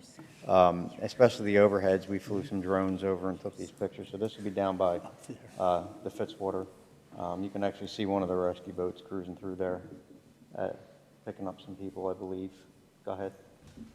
This is at Hollow Road, where we had a boat launch there. If you know the area, you'll know that there's a train bridge, an old train bridge that goes over Hollow Road, and at the height of the event, the water was within a few feet of that train bridge overpass. So that's how far up it came, Hollow Road from Port Providence. And that's where we were actually launching some of the rescue boats. That actually was an interesting event because, you know, Hollow Road's not very wide, so we had to back one boat down the hill at a time and then have them leave their trailer and bring another boat down, and it was quite a traffic operation down there. Casey, you would have been proud of us. I am proud of you. So here this is just one of numerous rescues that they were coming to shore with. Go ahead. This is that same location at daybreak. So we had been there since, I want to say, about midnight on Thursday morning. And then as the sun came up, this is what we saw. It was very dark down there, so we didn't even really see a whole lot of what we were dealing with. But that's looking straight down into Port Providence. There's a truck. If you saw a later picture, there's a truck sitting down in the middle of that road that you can't see right now. So that gives you some idea of how high the water was down there. Down in this area was one of the hardest hit areas, 10, 12 feet high in some areas, I estimate. That's a pretty good overview of the graphics packaging area and that trailer that floated downstream there on its own. So that's the canal off to the right.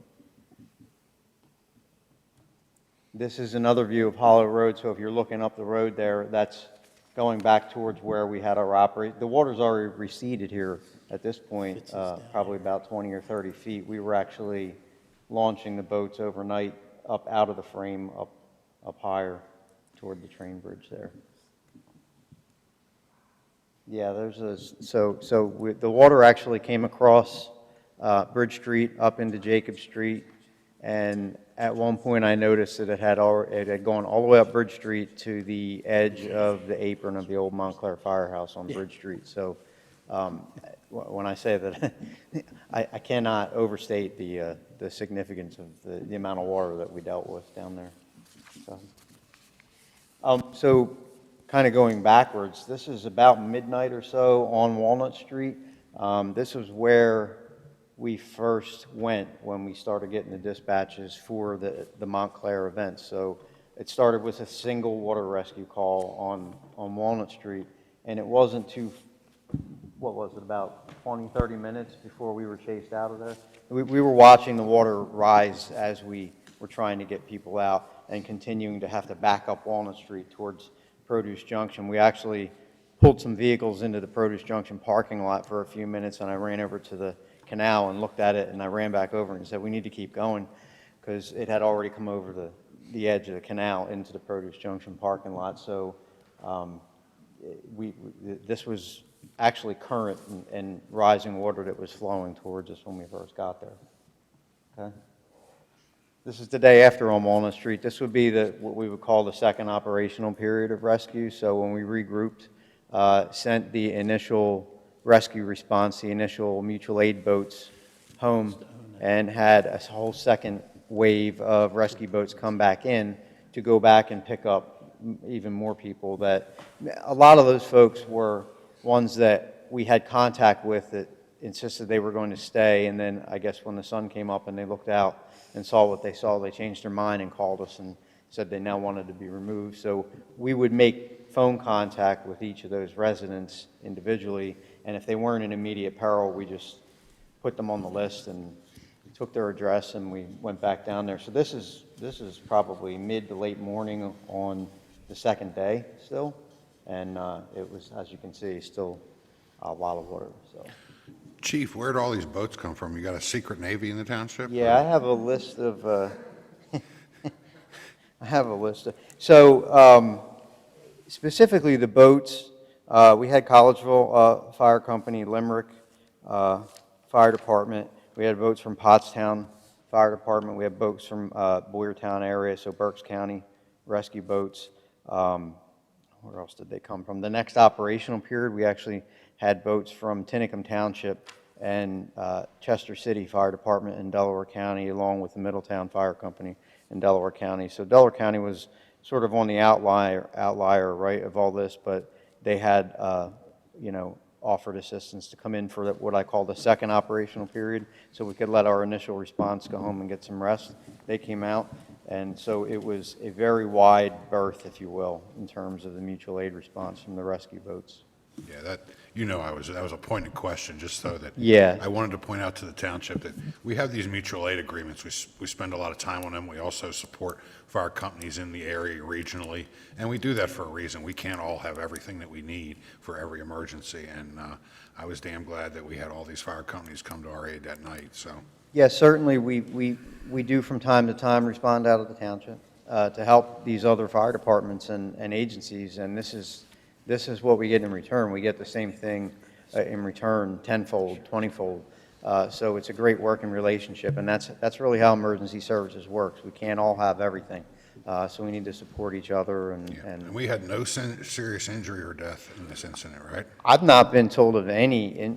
That's the most remarkable thing. That's if you ask me. fantastic. It's amazing. Yeah, absolutely. I had, thankfully, no responder injuries, no civilian injuries or deaths reported in this entire event, to my knowledge. So I can tell you, you can go ahead and advance that. I can tell you that if you had been down there and saw what we saw, you would not understand how anything like that couldn't have happened. It was that significant of an incident. Yeah, so this is, I think, what I wanted to emphasize probably the most in all this is just kind of give you an idea of the volume of response that needed to occur in, you know, most of this was probably in a 24 to 36 hour period, the initial emergency response, before things, you know, calmed down and the emergency, quote unquote, from our perspective, started to phase out, and then it became a huge public works and police event as well. We had 191 homes and 12 businesses that were affected at some level from the water.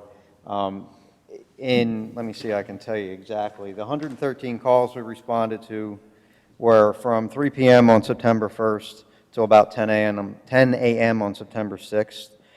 71 swiftwater rescues, 4 flood assessments, and 38 other various calls, including like gas leaks, fire alarms, investigations, EMS assists. We actually were dispatched to two structure fires in the Port Providence neighborhood during this event. One in the middle of it, we actually got dispatched to the Fitzwater Saloon for a building fire.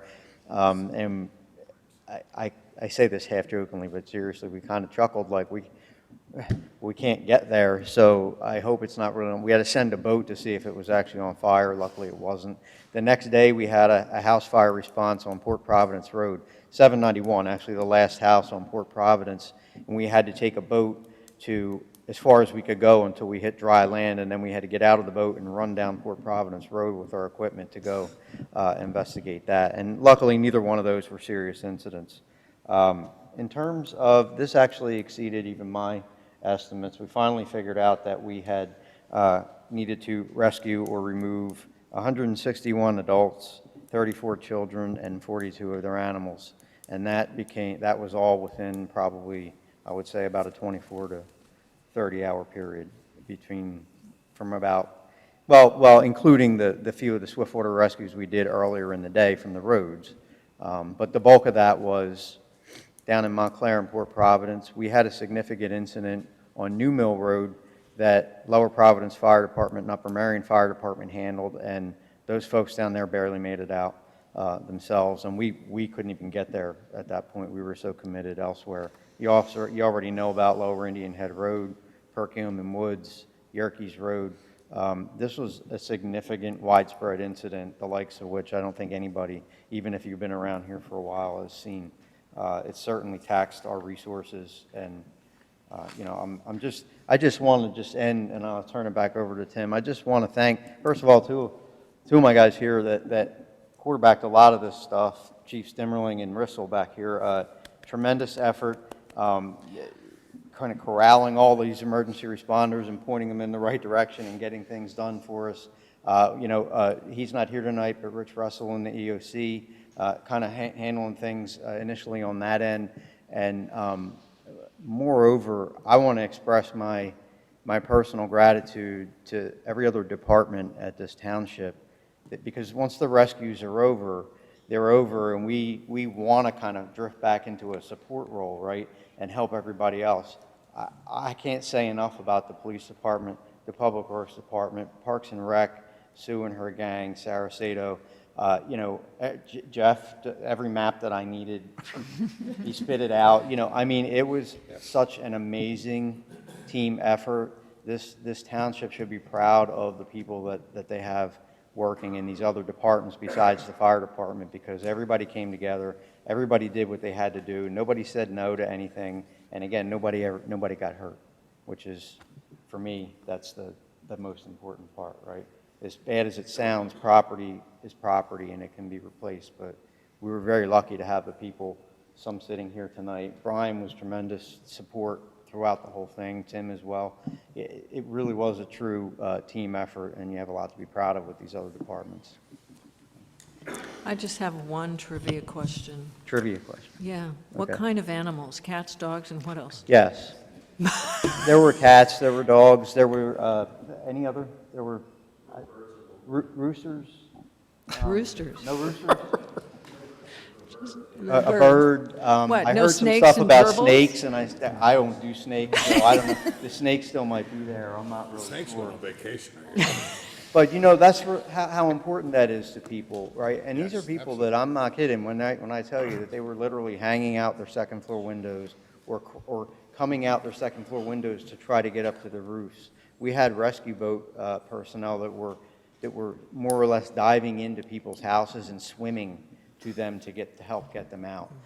The stories that I keep hearing are just pretty amazing. And I didn't even mention all of the folks that we're still compiling a list of all the other folks that helped us, from the incident support team, all the different townships that sent representatives to help us so that we could actually take a rest, whether it be police departments, emergency management, public works, all of those folks. The dispatchers were absolutely amazing. I felt like we had our own personal dispatcher from Montgomery County that night that just kept us on task. He kept us with accountability for our own people. Really, really amazing effort. I think once everybody realized the extent of the event, that everybody just kind of came together and did their best. So. You guys did a great job. And one thing I noticed, I went down there on Friday, is just all the trash, like the different trash trucks from different areas. I was like White Marsh and Yeah, they did an Phoenixville. amazing job initially before anything even started with the county level stuff, with just mustering, I don't know how many townships it ended up being, 9 or 14 different. 11 public works departments. That's in the next. 11 you wanna go on different the next townships slide? sent whatever we needed, whether it was public works, equipment, personnel, trash truck. Phoenixville Borough in Was particular, amazing. absolute asset to us. Luckily, they didn't get hit nearly as hard as we did, so they had a lot of people that they could send right over to us. and they just joined right in, and it was really a great partnership with them too. But yeah, it's amazing what, Pennsylvania, everybody has to handle it on their own, right? All our little municipalities, but you know what? They all came together and they all came here, and hopefully, if it happens again somewhere else, we'll be able to do the same thing for them. I know that we will. We'll go anywhere we need to go. Just some additional stats here. We had 21 agencies from surrounding counties, and I think the counties range from Berks to Delaware County. Tom Broadbelt just gave me his calculation of 926 and a half cleanup hours from the public And works counting, probably, right? department, and that's probably and counting. 11 public works departments. You probably there are some of the townships down in the lower part of the county have full service trash collection. So we had Lower Marion and Springfield townships.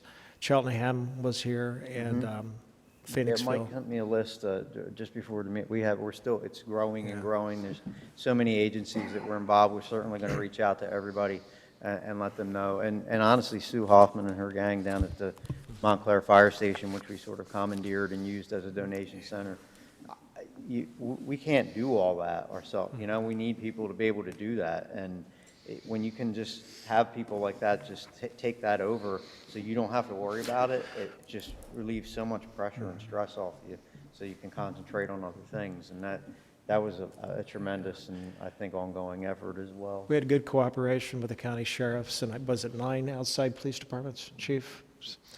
So, and EOC activities. This is the first time I think we've ever activated the Montgomery County Incident Support Team. That's what freed up a lot of these public works departments. Yeah, that's essentially a volunteer, I would say, a volunteer type of team that really is made up of a lot of emergency services professionals from all across different, disciplines, police, fire, EMS, and so forth. But they also work on this teams so that when there's a big incident, if we request them, they can come out and bring additional experienced personnel. And they're used to working out in the field, right? So if we have a big incident and we call the IST, a lot of times they'll send people to us out at the incident and fill positions that we need filled, whatever they may be. This was a little bit of a revelation for them too. They made comments about, we didn't really think about actually deploying the IST for actual EOC operations too, to fill those critical roles in the room to relieve other people, and that worked out really well. They sent some people that not only have a lot of professional experience, but also have a lot of contacts in this county and know who to call just off the cuff to, hey, I can call such and such and we can get, we'll open the trash transfer station, for example, for the weekend and leave it open. We would have never known to do that. Those kinds of things came into play as well. I'm going to go to the next slide. Just moving, we're good? Yep, we're good. Okay.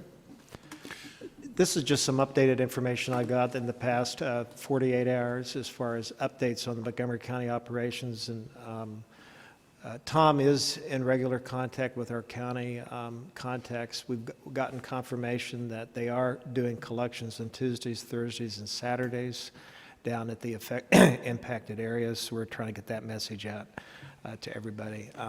The Disaster Recovery Center just opened on the 17th, and there's going to be recovery specialists from FEMA and the U.S. Small Business Administration will be available to assist homeowners, renters, business owners in applying for federal aid. Brian was just on a FEMA discussion today with FEMA officials. We were hoping the bureaucracy would be a little mitigated in this, and it's really not, from what we're understanding. The location of this center is at the Montgomery County Community College at the Health Center Gymnasium. We're going to try to get all this on our social media ASAP. There is parking is free. SEPTA bus routes are also servicing that location. Hours of operation will be Monday through Friday from 10 to 7, Saturday from 10 to 5, and they're closed on Sunday. I want to move on to the next one. They are also offering what's called free on-demand transportation. This is no-cost transportation to go-go grandparent. And what this is it's kind of like a free Uber service. If anybody needs a free ride to the county, there's a number at a website you can call, and the car comes to your house, and they'll take you to the facility. And then finally, our donation center operations, and I have to also give a shout out to our Park and Recreation Department. Actually became our donations coordination department. And they were facilitating, getting a lot of the volunteers and working and coordinating with our faith-based groups. And so we're going to have a continuation of our donation center hours from, I won't read it, but it's out on the board. Tuesday, September 21st, 23rd, September 25th, 26th, 28th, and 30th, various ranges of times from 9 a.m. to 2 p.m. on Sundays. So we'll have that on our website also. And we've gotten a good response from our volunteers, so it's not going to be as taxing on our staff. We have a good network of volunteers that are helping us there. Next item. Finally, just our Gofundme site. As of maybe we've hit the mark, but we had a $10,000 goal. As of about 5 o'clock, we've raised about $9,800 out of our goal of $10,000. So, and How will that be distributed, Tim? Do you know? we are having a policy discussion later this week. So, part of me says we should buy clear plastic bags because the county doesn't accept black plastic bags. So, we got to be careful on how we spend it. Right. So. And that's just one of the. I think there's two other GoFundMe sites. One's being done by the church, one church in town, and. So I think we're going to try to do some coordination with some of the other organizations so we can coordinate the distribution of the funds. That's all I have, and there's... Do we know the date? I know there is a clock on federal disaster aid. Do we know what the end date is? People need to get their name and address into the system. Okay, we need to find that out. 'Cause I know, will check on that. I know there's a I think it's There is a 6 FEMA website that has a lot of that detail. And even if people don't have all of their claim together, just get your name and address into the FEMA system. You can collect all that later and get that to them, okay? Yeah, if you want to come forward, please. Yeah, you got to come on up.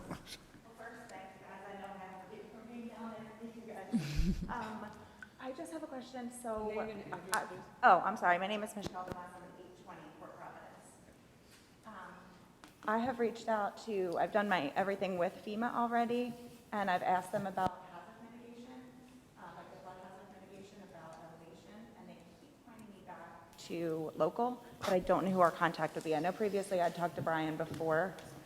Would you be the contact? Yeah, I learned today from a FEMA representative that the best way to go about buying out properties that were subject to flooding is to go through the lengthy process of submitting what they refer to as an FMA grant, flood mitigation assistance grant. The next deadline to do that is something like January 15th. And for applications that are submitted by January 15th of 22, you won't hear if that's been approved by FEMA until September or October of 22, so this time next year. Would that be the same for elevation? I don't want to do it. It is. You can do either an acquisition, acquisition, demolish the house and return it back to a green state, or you can do an elevation grant under that same program. Letters will be going out in the next week or so to everybody that was affected who's in the floodplain, and I'd encourage you to reach out. I have your address at this point, so we'll be in touch. Okay, perfect. So the process hasn't changed now that it's a federal disaster. I thought maybe they would. Everyone at the dais here was hopeful of that as well. Right, okay. Okay, well, thank you, guys. And Ms. Bailey, you came and talked to us. We understand the trash problem. We're in it for a long haul. I will be down there tomorrow to see what the county does, and whatever they don't do, we will take care of, okay?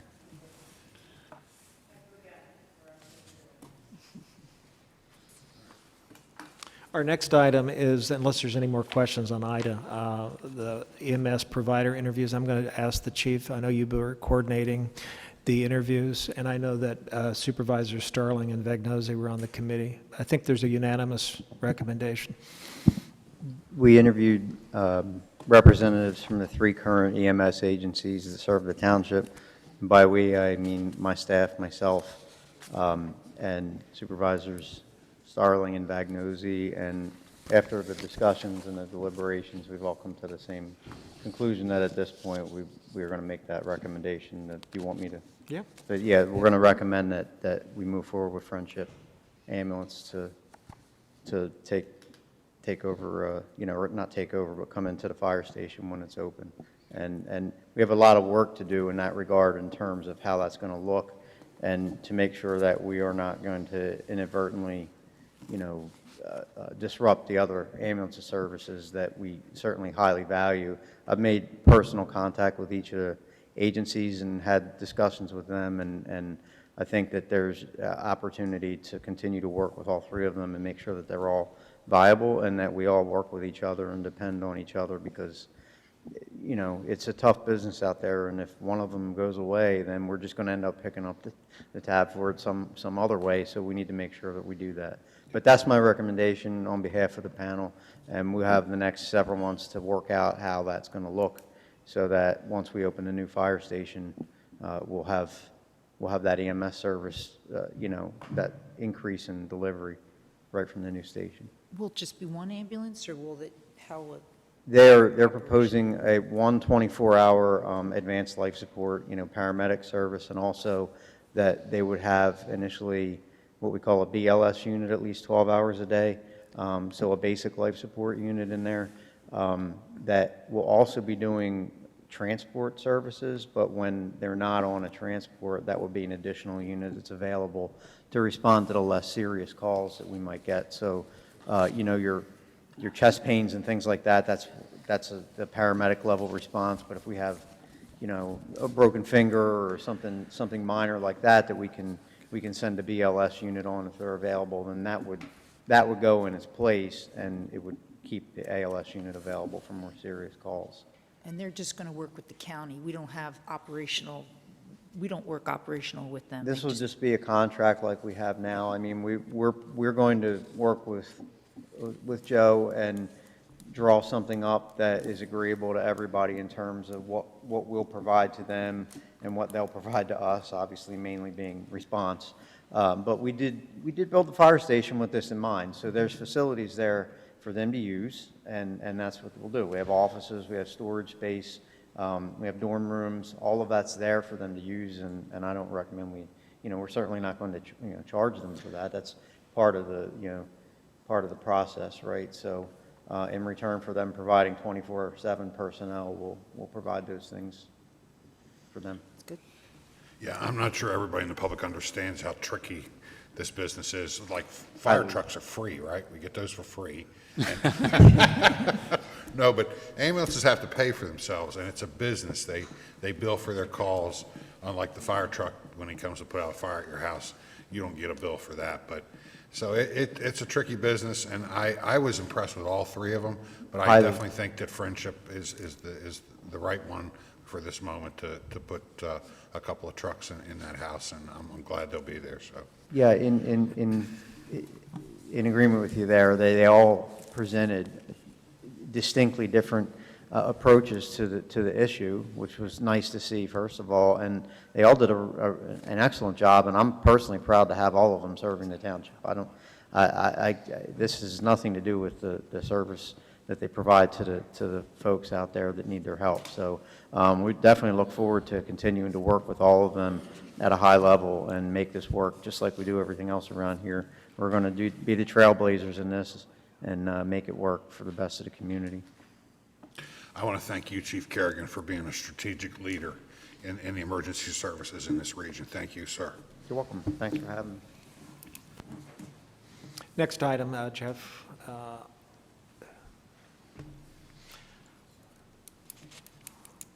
We're just reiterating, we're rebranding our Community Day for October 16th. We're trying to get our newsletter expedited out to everybody, so we'll have the new venue. Next slide is just a quick layout of what we're looking at. At least the nice thing with Black Rock Park, it's a little more level than Anderson Farm, and so I think the logistics will be a little bit more better to handle.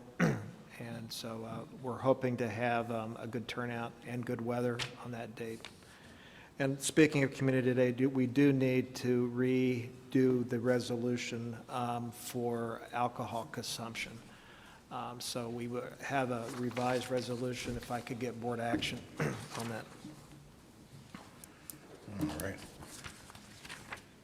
Yeah, and we already approved alcohol consumption for the previously scheduled Community Day, so we just need to do a new resolution for the new date and for this campus.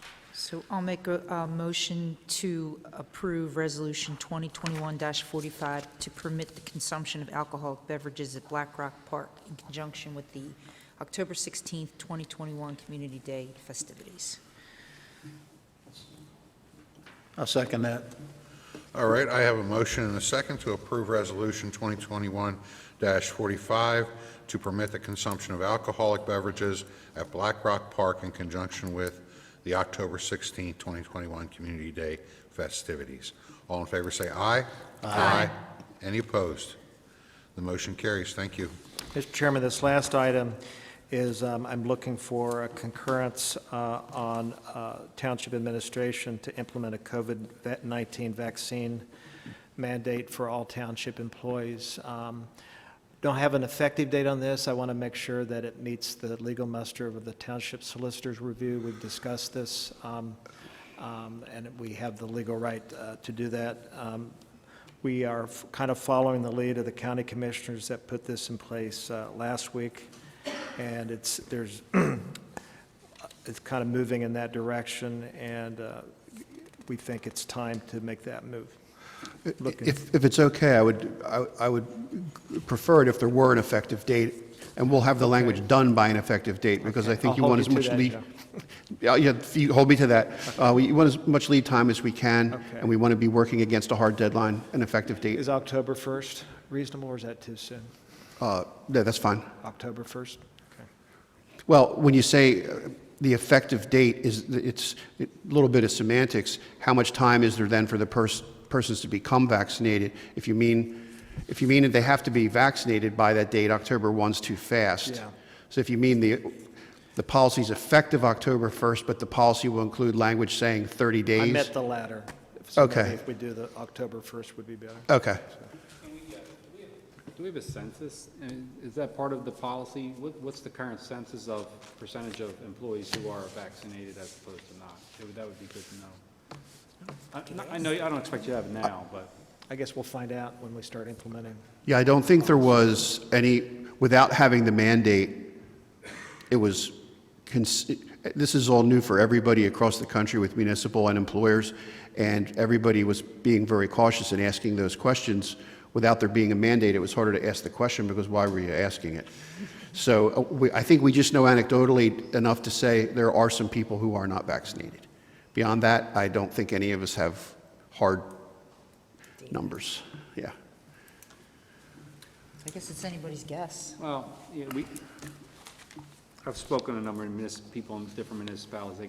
They ask them, are you vaccinated? And then that dictates some of the things you do, whether you have a mask or not. I mean, we can ask that. If you're not vaccinated, you're wearing a mask. If you are, you're not. No, Things like that. you can ask. You can ask. There has been hesitation to ask without there being the mandate to push back against, I think, just impractical day-to-day interaction. Right. I mean, it's some towns are not leading. I believe we're leading with this, and that's okay because it's a big deal. I mean, haven't anybody been scared with a COVID?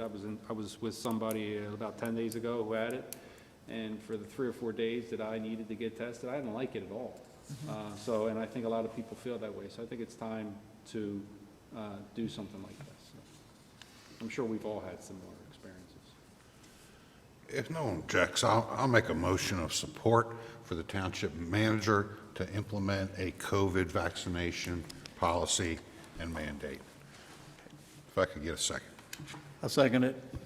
All right, I have a motion and a second to support our township manager in developing a policy and a mandate for COVID vaccination. All those in favor say aye. Aye. Any opposed?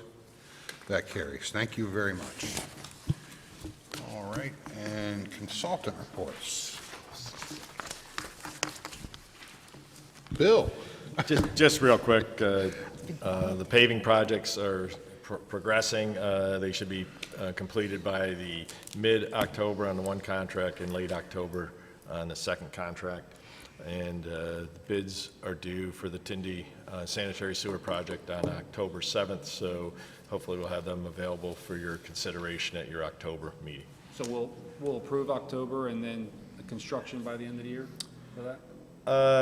Materials are an issue, so I would say probably you're looking at maybe 3 months after bidding. So what's that, October, November? Probably be early next year before you'll see a construction crew, I would think. Would that finish by the end of next year, paving and all, or is that? No, That's a no, big job. that's a big job, yeah. So that's 18 months or so? Yeah, 18 months, yes. Okay, yeah, that's a lot of. It'll be all of 22, you'll be into 23. Okay. Well, you know me, Bill, I'm nosy, I always want to know about other people's business.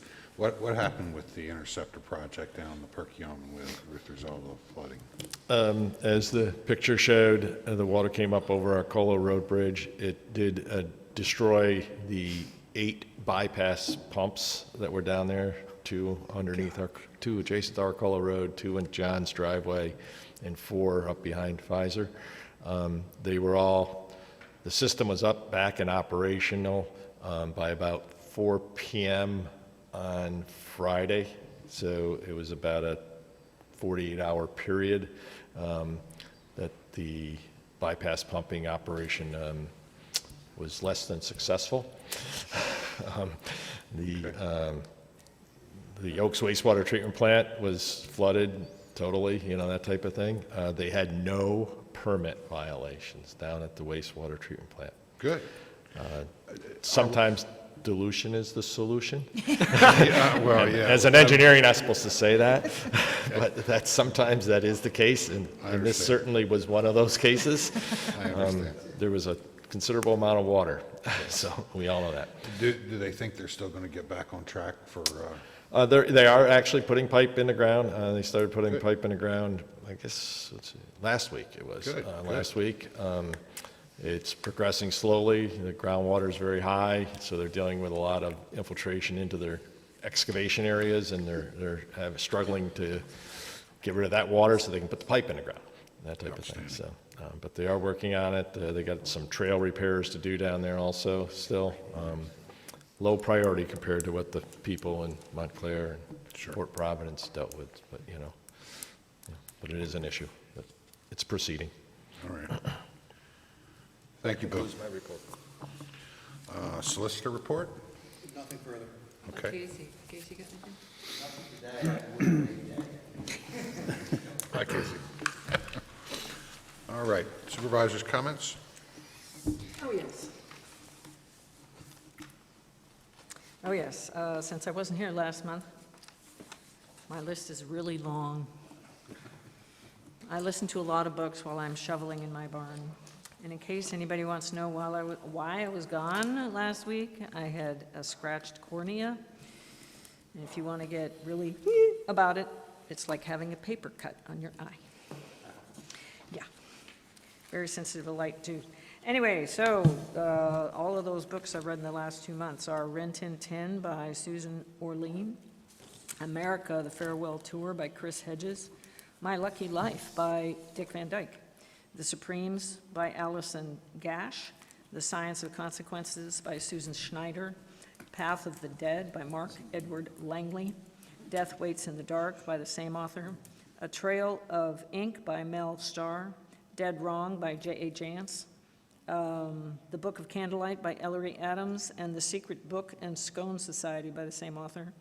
Kaffir Boy by Mark Mathabane. He grew up in the tenement suburb of Johannesburg. It's a devastating book.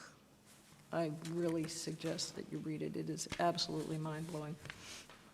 Coyote Alibi by J.D. Burgess. The Fallen Man by Tony Hillerman, The Mist by Ragnar Jonasson, Self-Made by Alelia Bundle, An Irish Country Doctor by Patrick Taylor, and Trailblazer by Dorothy Butler. I wanted to say just a couple words that I Just this past, and I'm sure everybody who lives here and has been involved in this feels the same way since the hurricane. I feel like we've lived a year. I just felt like it's just been so intense, and I wanted to say how proud I am to be a resident here in Upper Providence. I think the staff's amazing, and everybody came together. The Board of Supervisors worked well together. Everybody from all the way up, all the way down, all the aid that we got. You know, during such a tragedy, it just was uplifting just to see everybody come together from all these municipalities, and I'm just proud of this township and the staff. Thank you. Well, that's a great point, Helene, and those listening at home, that's what local government does. I don't care what those goofballs in Washington do. Local government gets it done. It does. Public Works, the police, the fire. If you need something done, they do the heavy lifting. So in crisis, it works. So it's local government. I have a couple of, I went on the internet and pulled out a couple of some notes, letters that people threw out there and that I thought were kind of appropriate. Two of them were people that were not affected by the flood. I'll read those two first. Fortunately, I had no damage from Ida, where my home is, however. I have many friends and relatives that had severe damage. I was there in 1972 helping friends and relatives on Walnut Street. I know a lot of people stood out for going up and beyond with helping the community, and well deserve a big thank you. I was very surprised to not see anything about Upper Providence Township. In many other affected areas, other townships didn't consider the flood damage their responsibility. They would pass it on to the county or state. I know this because I saw it and had people I know also tell me. I have friends and relatives that worked in the flooded areas saying they never saw a township so willing to help. Yes, I know the workers got paid, but they didn't have to be there. I went to my cousin's residence the day of the water receded and could not believe what I saw. Dumpsters placed all up and down both sides of the roadway. Township maintenance and road crews with heavy equipment cleaning up with machines and hand tools. I think our township went far above their duty and responsibility and deserve a really big thanks. I'm proud to live in this township. Don't forget our Board of Supervisors, who without this could have been so much more of a struggle than it already was. I hope everyone remembers who to vote for in our next township election. The next one, the next three are brief. The next one is tremendous response all around. Township, local businesses, volunteers, neighbors on both sides of the bridge, all making a bad situation much better. Walnut Street bicycle riders, please take the week off. If you talk to anybody who's been in a flood down there, they just seem to be, the bikes seem to be gawkers as they slowly ride by. Usually they're zipping by. The next one is a person who was in the flood. A huge thanks to everyone who has helped us so far, whether it was getting your hands dirty, bringing us food or water, phone calls, text, asking what to do, what do you need. The moral support and outreach has been our rock. Currently, we are all gutted and ready to start rebuilding. We still have a long way to go, but there is a light at the end of the tunnel. And the final one is very short and appropriate. Another person that was in the flood finally got electric and water after 15 days. Ida, what a bitch. That's all I have to say. Thank you. Yeah, same thing. Thank you to the staff. Thank you to all the folks that came to help us from all the municipalities around. And thank you to my fellow board members. Everybody was there when we needed you. And if there are no other comments, I'll take a motion to adjourn. Make a motion to adjourn. Second. All right. We're adjourned. Thank you. You didn't take a vote.